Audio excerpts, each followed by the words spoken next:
নবী সাল্লাল্লাহু আলাইহি ওয়াসাল্লাম নিজে বলেছেন, পৃথিবীর ইতিহাসে আদম আলাইহিস সালাম থেকে শুরু করে মুহাম্মদ সাল্লাল্লাহু আলাইহি ওয়াসাল্লাম পর্যন্ত এই যে লক্ষ লক্ষ নবী রাসূল এসেছেন, পৃথিবীর এই যে শত লক্ষ বছরের হিস্ট্রি, এর মধ্যে দাজ্জালের যে ভয়ঙ্কর কোনো ফিতনা আসে নাই।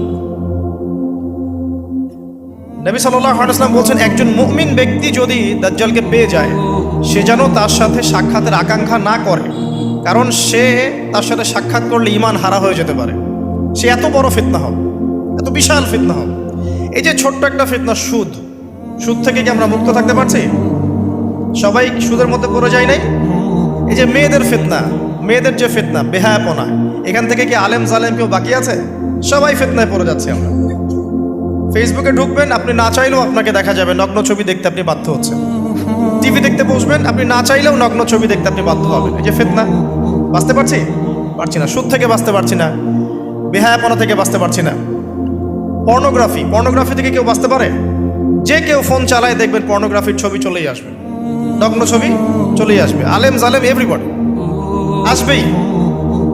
তারপরে আপনার মাদক, এই মাদকের ফিতনা থেকে কি সবাই বেঁচে থাকতে পারছে? এরকম অনেক ফিতনা আছে যেগুলো থেকে মানুষ চাইলেও বাঁচতে পারছে না।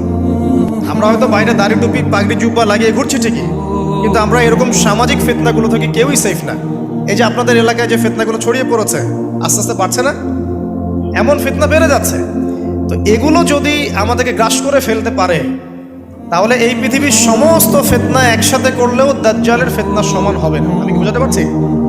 পৃথিবীতে চলমান যত ফিতনা আছে, ব্যক্তিগত ফিতনা, পারিবারিক ফিতনা, সামাজিক, অর্থনৈতিক, পলিটিক্যাল, সব ফিতনাগুলো এক জায়গায় করলেও মাসিহুদ দাজ্জালের মতো ভয়ঙ্কর হবে না। এই জন্য নবী সাল্লাল্লাহু আলাইহি ওয়াসাল্লাম বলছেন, দাজ্জালের যে ভয়ঙ্কর কোনো ফিতনা আসেও নাই, আসবেও না। প্রত্যেক নবী আলাইহিস সালাম তার কওমকে এই ফিতনা সম্পর্কে সতর্ক করতেন। এমনকি এক্সাম্পল দিতে গিয়ে নবী সাল্লাল্লাহু আলাইহি ওয়াসাল্লাম বলছেন, নূহ আলাইহিস সালাম, ওই কত বছর আগের নবী, তিনি পর্যন্ত তার কওমকে দাজ্জাল সম্পর্কে সতর্ক করেছেন। সে কোথায় আছে? সে পৃথিবীতেই আছে। তার কি জন্ম হয়েছে? উত্তর হ্যাঁ, তার জন্ম হয়েছে। সে কি এখন আত্মপ্রকাশ করেছে? উত্তর না, সে এখনো মানুষের রূপে আত্মপ্রকাশ করে নাই। সে কাদেরকে নিয়ে বিশ্ব শাসন করবে? উত্তর, জিউসদেরকে নিয়ে, ইহুদিদেরকে নিয়ে।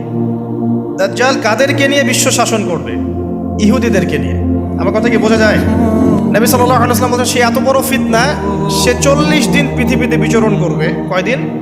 40 দিন। যার প্রথম দিনটা হবে 1 বছরের সমান, দ্বিতীয় দিনটা হবে 1 মাসের সমান, তৃতীয় দিনটা হবে 1 সপ্তাহের সমান, এবং বাকি দিনগুলো হবে আমাদের দিনের মতোই।